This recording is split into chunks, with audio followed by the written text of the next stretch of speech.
O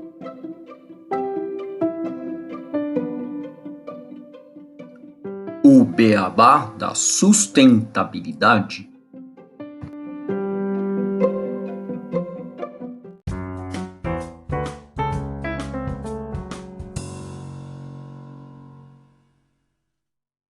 Bem-vindos ao podcast O Beabá da Sustentabilidade, episódio 8, Consumo Consciente para um Mundo Sustentável. Hoje estou eu aqui, Gustavo Soares, administrador e pós-graduado em Gestão Estratégica de Sustentabilidade, e o Renato Gatti, engenheiro de materiais e pós-graduado em Gestão Estratégica de Sustentabilidade. Tudo bem, Renato? Olá, Gustavo, tudo bom? E com você? Tudo ótimo aqui nesse dia quente de verão para a gente discutir esse tema, que é um dos temas mais legais em relação à parte de sustentabilidade, que é o consumo consciente, né?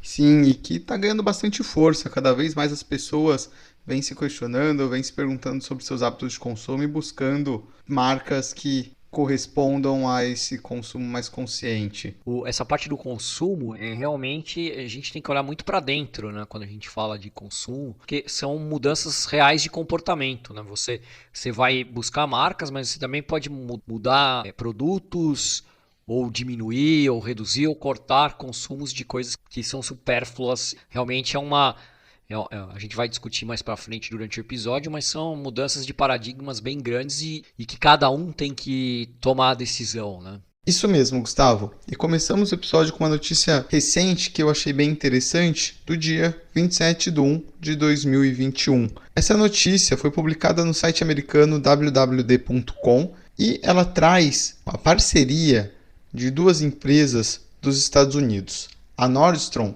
que é uma rede americana de lojas de departamento de luxo, e a Goodfair, que é um site de roupas de segunda mão, que obtém seus produtos por meio de recicladores, de roupas, caixas de coleta e brechós, e que acabam revendendo essas peças em seu site a preços acessíveis. Essa parceria faz com que pequenas coleções de roupas usadas do estilo vintage sejam lançadas e comercializadas mensalmente em um site da Nordstrom, sob sua vertical estilo sustentável, lançada em agosto de 2019. A vertical da Nordstrom foi criada para ser um balcão único para milhares de produtos focados na sustentabilidade. E para se enquadrar nessa categoria, cada produto deve atender a pelo menos um dos 3 qualificadores, que são: metade dos materiais serem considerados de origem sustentável, os itens serem manufaturados de forma responsável ou em fábricas que seguem o que a Nordstrom considera padrões sociais e ambientais mais elevados, ou o produto retribuir, de alguma forma, para a sociedade a cada compra. Esta não é a primeira vez que a Nordstrom estará comercializando produtos de remanufatura. Anteriormente, o varejista já se envolveu com a revenda física temporária com uma tendência de luxo, com o Claim See You Tomorrow, que foi vinculado em janeiro do ano passado em seu carro-chefe na cidade de Nova York. Segundo o Jen Jackson Brown, vice-presidente executivo e presidente da Nordstrom Grupo de produtos jovens, adultos e crianças, os clientes responderam fortemente a essa iniciativa. Ela foi lançada como um teste para que eles pudessem aprender e informar os planos futuros para esse recomércio de roupas de remanufatura. E eles continuam a usar essa visão para planejar o futuro dentro deste espaço.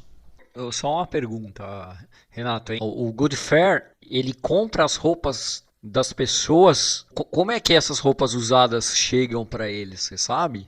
Eles coletam roupas de coleções antigas, de pessoas que querem se desfazer das suas roupas, recebendo como doações de pessoas que não querem mais utilizar aquele produto e estavam querendo descartar e jogar num lixo, por exemplo. Eles fazem toda uma triagem para ver a qualidade e revendendo o material.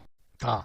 A ideia foi juntar então a Goodfair com a Nordstrom, que é uma grande varejista, para ter mais capilaridade nesse projeto. Isso mesmo. A aposta agora é na moda vintage e, segundo o diretor executivo e fundador da Goodfair, o Topper Luciani, a Nordstrom compartilha o ponto de vista de que o vintage é quase como um novo design no sentido de que os consumidores não querem apenas comprar sustentabilidade, mas há um hiperfoco na individualidade, e eles estão tentando preencher essa lacuna. Como muitos revendedores que se tornam líderes do pensamento da moda, o Topper Luciani acredita que as lojas de segunda mão dentro das lojas de varejo não só irão acabar com o enorme estoque de roupas usadas, existentes e desperdiçadas no país, como também dará aos clientes algo que eles realmente desejam. Ele diz que a indústria foi criada e dominada por um falso efeito de escassez e que o trabalho deles é estar bem aqui na cadeia de abastecimento e tornar essas grandes descobertas tão acessíveis quanto possível de uma perspectiva de preço e facilidade de compra. E o Jane Jackson Brown reiterou: estamos constantemente ouvindo nossos clientes e agora mais do que nunca sabemos que eles procuram a Nordstrom para ser uma empresa responsável, e por meio destes feedbacks com seus clientes e do aumento das pesquisas no site, eles sabem que eles estão realmente procurando maneiras de serem mais sustentáveis em suas escolhas de compra. E a Goodfair é um exemplo do que a Nordstrom está fazendo para ajudar a promover seus esforços em torno da sustentabilidade. A gente tem até aqui no Brasil algumas empresas. Não sei se o ouvinte já ouviu falar da Enjoei, por exemplo, que é um site que, se você tem suas roupas e está cansado de utilizar ela, coloca no site e você consegue revender as suas roupas utilizadas para outras pessoas. Legal, e fora esse exemplo, né, a gente tem exemplo também da Patagônia, né, que é aquela marca de roupas mais relacionadas a montanhismo e roupas de inverno. E que eles fizeram uma iniciativa de mostrar que os produtos que eles fazem são tão bons que você vai comprar e usar uma vez só, para você não ter que ficar toda vez comprando. Então o Yvon Chouinard, que é o fundador da empresa, ele fala que o negócio dele é salvar o planeta. Então ele fala: compre apenas uma jaqueta na vida. Então eu vou fazer uma jaqueta tão boa que você não vai precisar comprar outras vezes. Isso a gente vai falar mais para frente, especificamente, né, sobre consumo, quando a gente pega as coisas, tem toda essa obsolescência programada, ou consumo repetitivo, né, todo esse mundo do consumismo que obriga a todo ano a gente trocar as roupas, ou trocar de coleção, ou comprar um carro novo, trocar de celular e todas essas coisas. E eles, na Patagônia, como esse exemplo de consumo consciente, estão indo totalmente na contramão desse movimento de consumismo, né, Renato? Sim, no caso da moda, você estava falando da obsolescência programada, é conhecido como fast fashion, que é essa necessidade de você sempre estar lançando uma coleção nova, e se você não compra aquilo, você está fora de moda, e você vai gerando um consumismo exagerado de peças, de roupas que às vezes nem tem necessidade. E a Patagônia lançou já faz um tempo uma propaganda que eu achei sensacional, que eles colocavam assim a jaqueta deles e falavam: não compra essa jaqueta. Porque realmente eles não querem que você compre mais os produtos. Eles têm um modelo de negócio que eles chamam de ownership conjunta. Ou seja, a partir do momento que você compra uma jaqueta, ela é tanto sua quanto da empresa. Se você enjoar da cor com o tempo, se você engordar, se você perder, eles te ajudam a vender a jaqueta e você recuperar o dinheiro para poder ter outra, mas eles não querem que você compre outra. Você faz uma troca, né? Você pega a jaqueta que você enjoou e faz uma troca com eles, e eles arranjam essa jaqueta para outra pessoa. Se você engordou, que é mais complicado, né? Por exemplo, ou emagreceu muito, né? Que a jaqueta não te serve mais, né? Isso. Sim, sim, eles partem muito dessa responsabilidade compartilhada pelo produto que eles estão colocando no mercado. Isso tudo está ligado com o episódio de hoje, que é o consumo consciente. Acredito que você fala um pouquinho pra gente. Sim, sim, exatamente. Esses dois exemplos, né, de notícias de como essas empresas estão atuando demonstram, né, uma guia de para onde está indo esse tema do consumo consciente. Primeiro, mencionar sobre o conceito do consumismo. Hoje em dia é muito comum que a gente tem os produtos que a gente precisa comprar para o nosso bem-estar, né? Por exemplo, uma escova de dente, travesseiro, um sapato.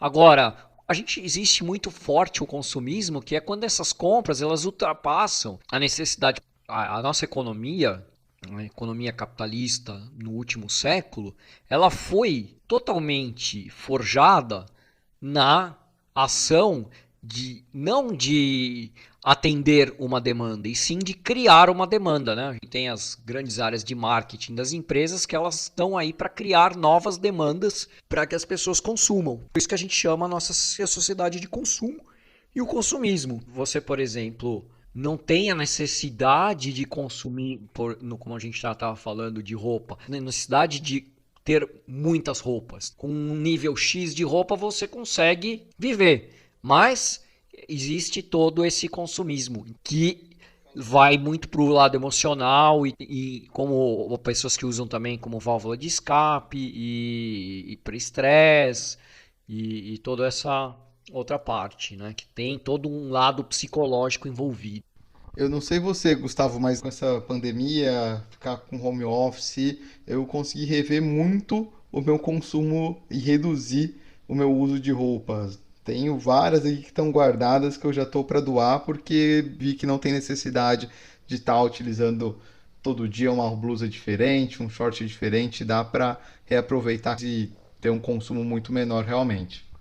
Sim, eu instituí uma regra aqui do meu armário desde o ano de 2019, que é para entrar uma peça tem que sair outra. Porque eu já via que o armário já estava bem recheado, eu devo ter peças que eu não usava há alguns anos e agora tem essa regra. E aí o consumo consciente, ele acaba sendo definido como o ato, né, de considerar um processo de uma compra de um produto ou serviço de forma a entrar em equilíbrio entre a satisfação pessoal e as possibilidades ambientais, o impacto do longo prazo e os efeitos tanto sociais quanto financeiros da decisão. Então, ó, é um consumo que ele é consciente, você está prestando atenção no equilíbrio entre você, entre o meio ambiente, entre os efeitos sociais e entre o financeiro. Então, consumo sustentável, o consciente, né? A gente pega todos os aspectos da sustentabilidade.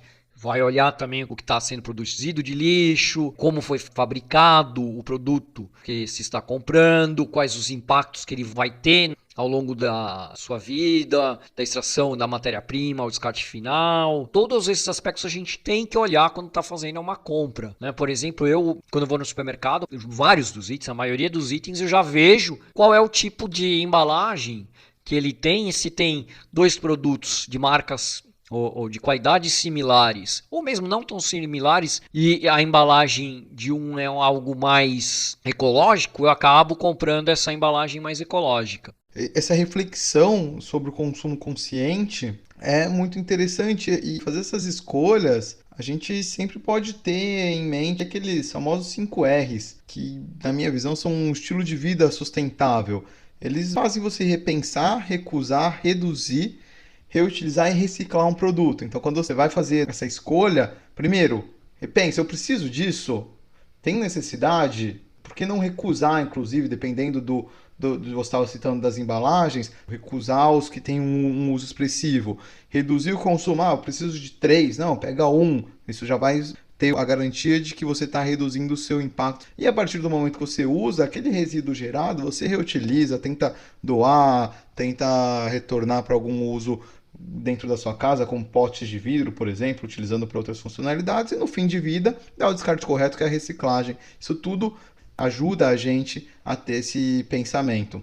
Sim, além desse pensamento, tem já uma filosofia, né, de vida que um passo além, já se a gente for falar, em relação ao consumo consciente, que é o minimalismo, que seria realmente seguir os conceitos dessa filosofia, que é mostrar que vai alcançar uma melhor qualidade de vida ao livrar dos excessos de objetos, criando espaço para apenas o que é o essencial, ou seja, tem um consumo consciente, sem exageros e focado no bem-estar, né, de forma a respeitar o planeta, de só ter o essencial que precisa ser consumido e evitar um consumo que massageie o ego. Então, nesse aspecto do minimalismo, a pessoa pode ter 2 sapatos ou um sapato só, que é uma quantidade que consegue viver sem ter impacto negativo na própria vida. Sim, e esse pensamento ele é muito importante porque a gente tendo essa preocupação com o nosso consumo, a gente impacta diretamente a indústria e força ela a repensar seus impactos e produzir de uma forma mais responsável. Além disso, quando a gente começa a ter esse consumo mais consciente, a gente pode até retardar o Overshoot Day. Não sei se o ouvinte já ouviu falar desse termo, mas ele é conhecido como o Dia da Sobrecarga da Terra. E ele marca a data em que a demanda da humanidade por recursos naturais em um dado ano excede o que a Terra pode regenerar naquele ano. E é calculado pela Global Footprint Network. Ele é mensurado desde 1970, onde a gente tinha ali no fim do ano, dezembro, basicamente, era a data e a Terra poderia se regenerar dos nossos consumos, e a data vem se aproximando cada vez mais. Em 2019, por exemplo, essa data foi em agosto. Em 2020, com o Covid, a gente teve um impacto menor na produção e ela aconteceu quase em setembro. E a gente está com um grande movimento para retardar ainda mais esse Overshoot Day, porque a gente já está consumindo mais de uma terra, ou seja, ela não consegue se regenerar a partir do que a gente está consumindo. Sim. Outra coisa em relação ao que a gente estava falando, né, do minimalismo e do consumo consciente, né, que são as 6 perguntas que devem ser feitas antes de uma compra para fazer exatamente o consumo de forma consciente, né, que é por que comprar, o que comprar, como comprar, de quem comprar, como usar e como descartar, né? A gente já mencionou um pouco desses aspectos, não de forma consciente, talvez no episódio já, mas são essas 6 perguntas. Então, por exemplo, por que comprar? Tem que ver, quando você estiver fazendo uma compra, se realmente se precisa daquele produto ou se é um impulso.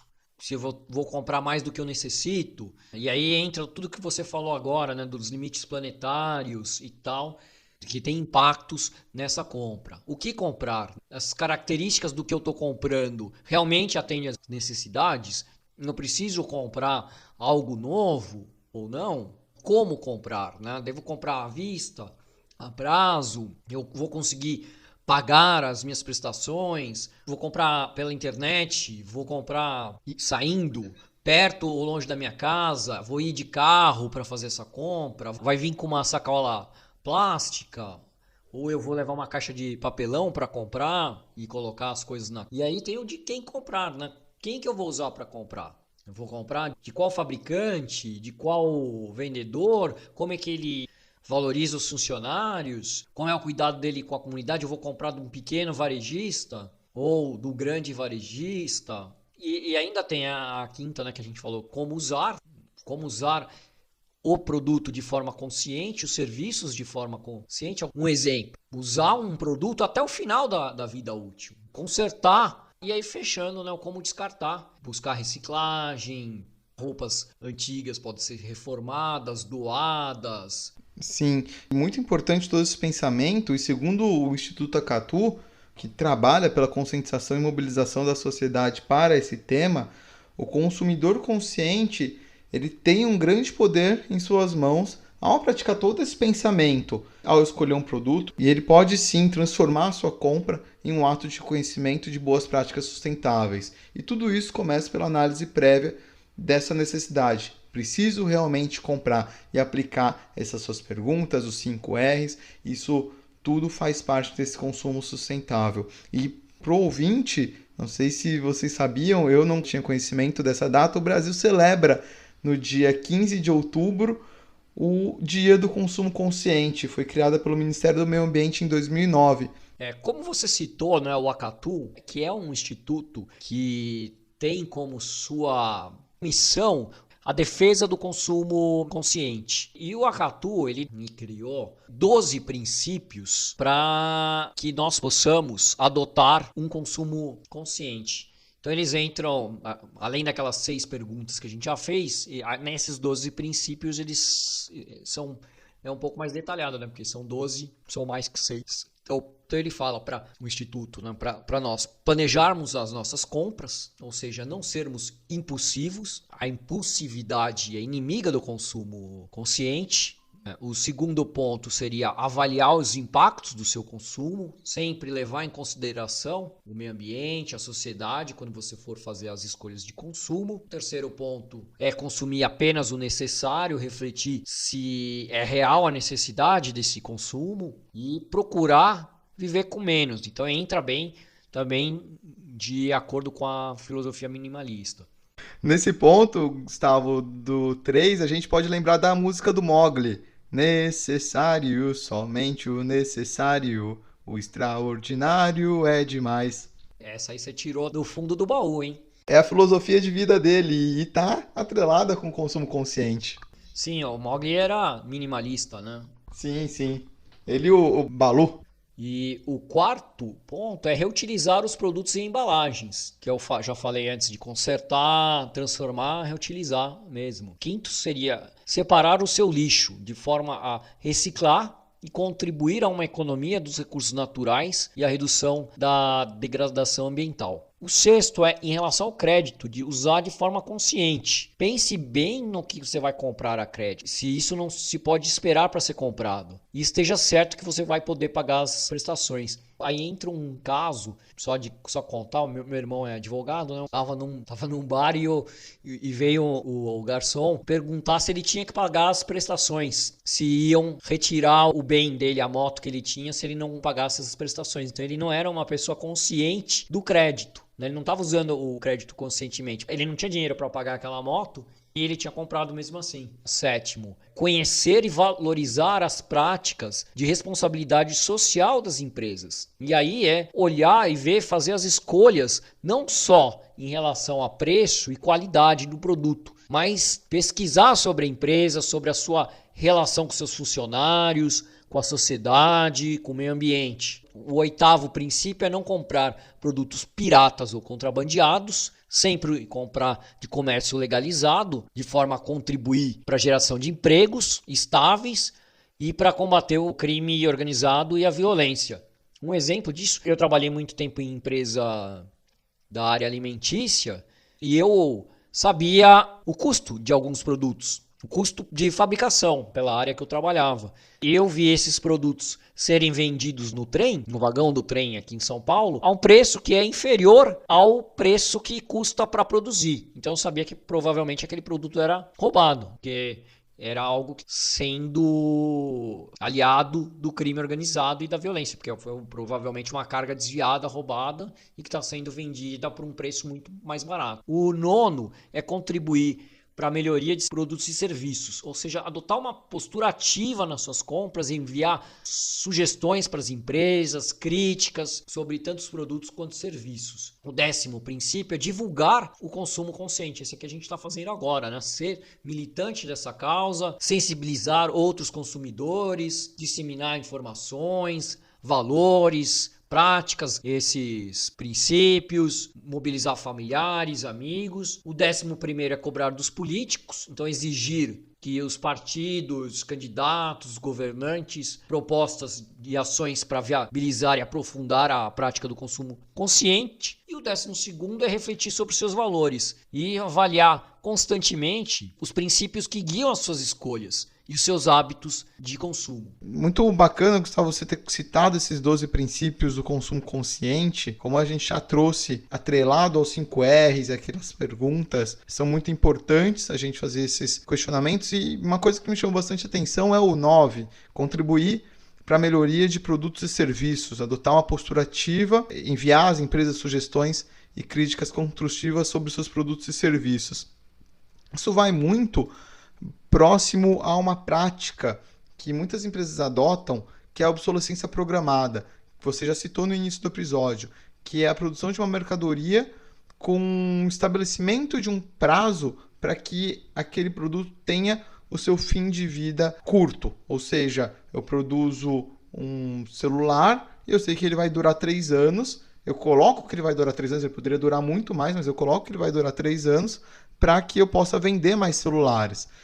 Esse fenômeno ele é um indutor de consumo, porque faz com que você precise daquele produto e vá comprando mais. Então, quando você faz esse vínculo do 9 de enviar sugestões às empresas, a gente pode partir para algumas mudanças que vêm acontecendo, que eu já vou citar. Só antes de entrar nessas mudanças de mercado, uma coisa interessante que essa obsolescência programada, ela começou mais ou menos em 1911 com o cartel das lâmpadas. A lâmpada ela foi construída ali pelo Thomas Edison, né, inventor da lâmpada, ela era capaz de durar 1.500 horas, só que em 1924 surgiu um cartel chamado Phoebus, que era formado por grandes players do mercado e que limitaram a produção de lâmpadas com duração de até 1.000 horas, para que dessa forma as empresas pudessem vender mais seus produtos e ter uma rentabilidade maior com mais venda. Só que felizmente isso vem mudando.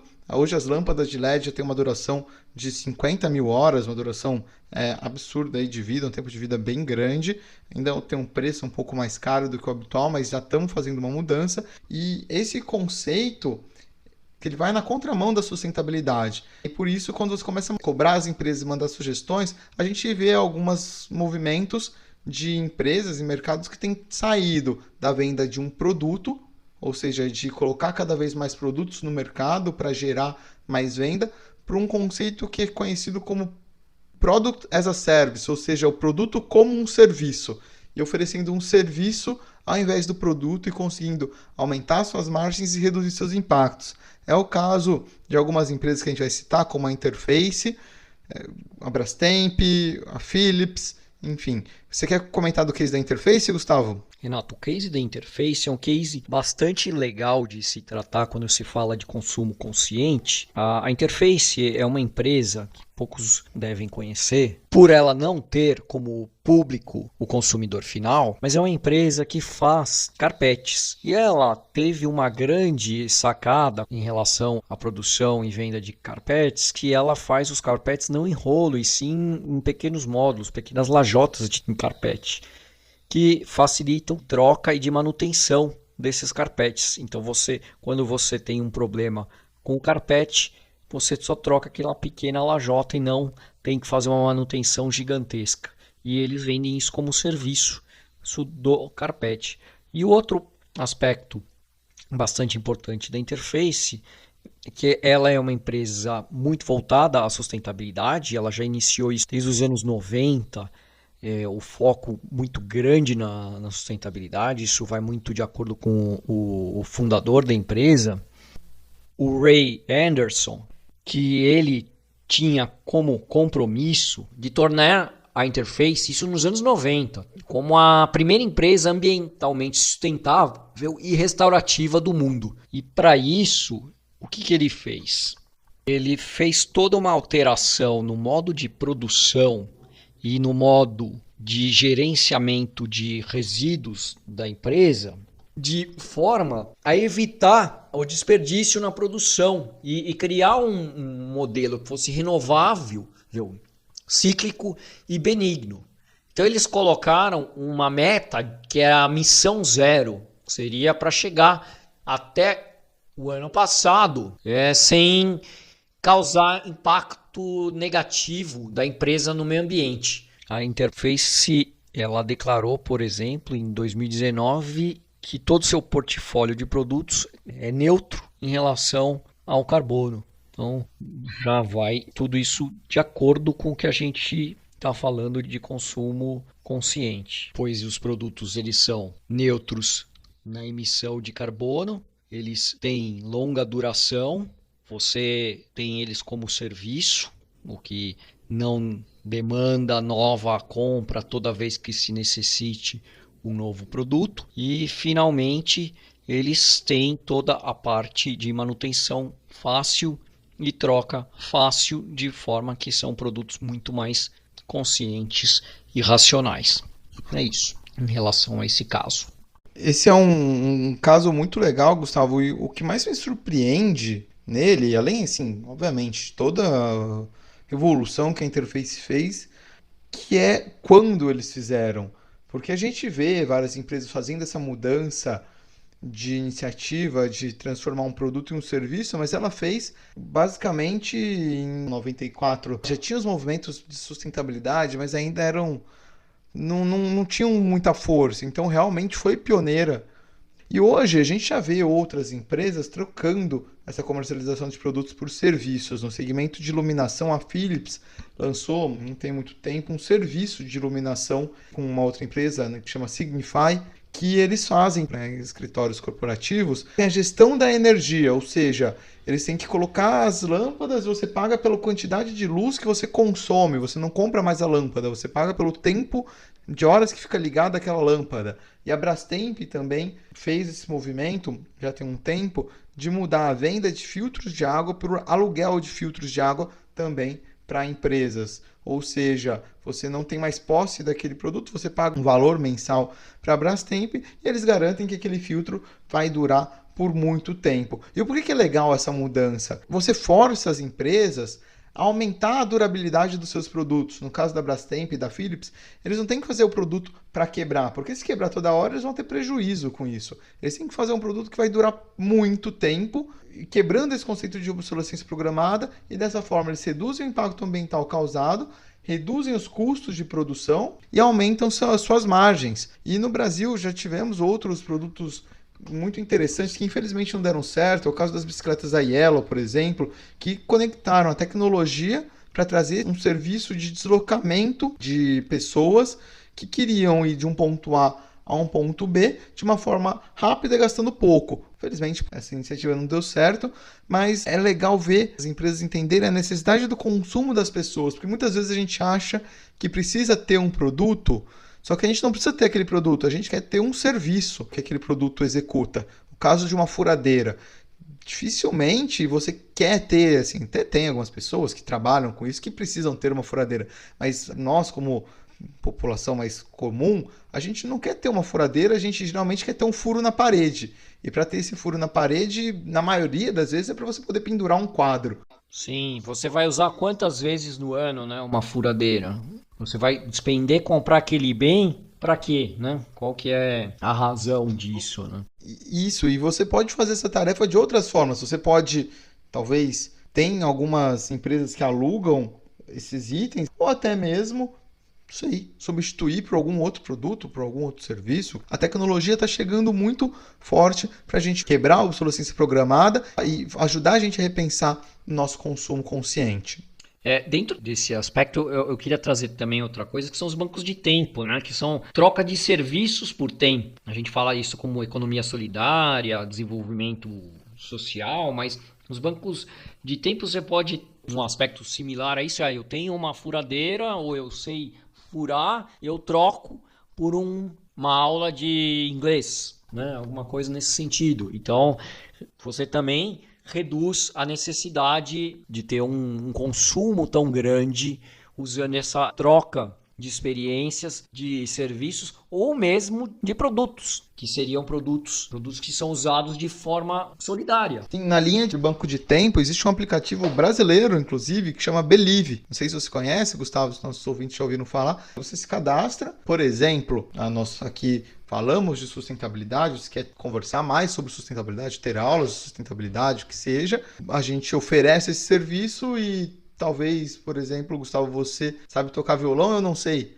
Você pega suas aulas... Baixo, no meu caso. O baixo. Você oferece ali aulas de baixo também. Eu consumo isso, eu pago com minhas horas de sustentabilidade, o que alguma outra pessoa consumiu. Enfim, vai fazendo uma rede. Você oferecer seu tempo. Porque hoje o que a gente tem de mais valioso é nosso tempo e você consegue fazer uma outra moeda de troca que é muito interessante. Esse aplicativo Believe tem aí na Apple Store, no Google Play, é super bacana, gratuito. Não estou fazendo merchandising não, vou até pedir patrocínio aqui, mas é um aplicativo bem legal, já que você citou essa questão do banco de tempo. Sim, e só mencionar, né, já que a gente agora está fazendo um pouco resumo de referências, né, tem esse documentário sobre o minimalismo no Netflix, que é bem legal. O documentário chama Minimalismo, um documentário sobre as coisas que importam. Isso é uma tradução livre, que o nome em inglês é Minimalism, a Documentary About the Important Things. Bem legal para ter uma ideia maior em relação a esse estilo de vida minimalista. Tem muitas discussões sobre o tema, mas a gente já falou bastante. Acredito que com todo esse conteúdo que a gente trouxe aqui para você ouvinte, você possa começar a ir atrás, buscar mais fontes, igual o Gustavo trouxe aí o documentário, entre outras, para buscar como ter e praticar um consumo mais consciente. E sempre se lembre da música do Mowgli, perguntando se é necessário e consumir somente o necessário. O tema realmente tem muita coisa para a gente conversar. Eu acho que não é complexo, mas ele é extenso. Sim, porque o consumo ele está arraigado em praticamente todas as nossas atividades. A gente consome em tudo. Ele não é complexo, mas é extenso. A gente tem que analisar todos os nossos consumos. E na minha visão, é o que impacta essa forma de consumo que a gente vive hoje e a grande dor da sustentabilidade. A gente fala de emissões de carbono, hoje porque a gente acaba tendo um consumo muito grande de energia. Tudo isso, quando a gente vai perguntando o porquê que tá gerando isso tudo, a gente vai chegando no cerne, a gente vai vendo que é uma demanda nossa. A gente está consumindo alimento porque a gente está demandando, a gente está crescendo. Então ele acaba sendo a grande dor da sustentabilidade. A gente tem que sim falar de consumo consciente se a gente quer trazer impactos positivos para o planeta. Sim, e a gente precisa saber que várias sociedades, como os Estados Unidos, por exemplo, eles chegaram a um padrão de consumo que não é sustentável. É um padrão que não dá para a gente querer repetir esse padrão para o resto do mundo, porque aí realmente não tem como manter uma sustentabilidade em voga. Sim. Bom, legal, Gustavo. Acho que agora a gente pode ir para as nossas curiosidades e partir para o fim deste episódio com muitas discussões, bastante conversa de um tema tão legal. Sim, vamos para a sessão de curiosidades.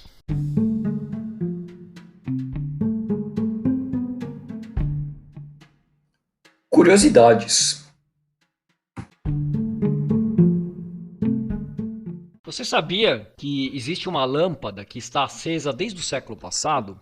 Isso mesmo, localizada em uma unidade dos bombeiros da cidade de Livermore, na Califórnia. Essa lâmpada ela está acesa desde 1901. Ela foi doada por um empresário local e fabricada por uma empresa pioneira do setor, a Shelby Electronic Company. A empresa não existe mais, mas a lâmpada está lá ainda. Décadas se passaram e, exceto os breves cortes de energia e duas mudanças de local, a lâmpada sempre continuou iluminando o ambiente. Em 2001, então, ela completou um século de serviço, ganhando oficialmente um título de Lâmpada Centenária. E no dia 18 de junho de 2018, ela completou 117 anos, ou seja, mais de 1 milhão de horas de uso. E continua funcionando. A lâmpada de Shiley, que entrou para a história, ela mede 8 centímetros e tem uma forma mais arredondada que as lâmpadas modernas. Então acredita-se que originalmente ela era uma lâmpada de 30 watts, mas com o tempo ela foi enfraquecendo e hoje ela emite uma luz tênue de aproximadamente 4 watts.